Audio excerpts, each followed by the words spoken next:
கர்நாடகாவின் ஆனந்த் கான்ஸ்டிடியூன்சி, இங்க ஒரு 6000க்கும் மேற்பட்ட ஓட் தவறான முறையில் delete செய்யப்பட்டதாக கூறியிருந்தார். ஆகஸ்ட் 7ஆம் தேதி என்ன?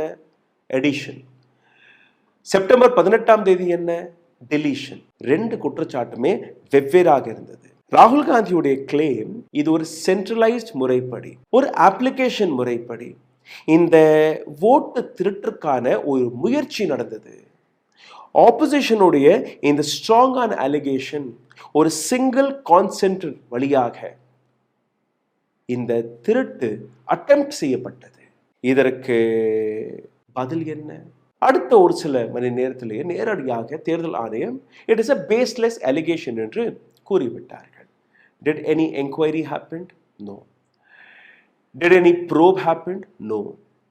அப்போ எப்படி நீங்க இது பேஸ்லெஸ் என்று கூறுகிறீர்கள்?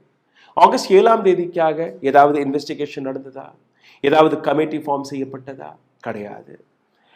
ஸோ ஆகஸ்ட் 7ஆம் தேதியாக இருக்கட்டும் அல்ல செப்டம்பர் 18ஆம் தேதியாக இருக்கட்டும், இந்த 2 முறையுமே ராகுல் காந்தி எடுத்து வைத்த ஏராளமான அலிகேஷனுக்கு எந்த விதமான என்கொயரியும் நடத்தாமல் எப்படி இது ஒரு பேஸ்லெஸ் என்று நீங்க தட்டி கழிக்கக்கூடிய வேலையை பார்க்கிறீர்கள்.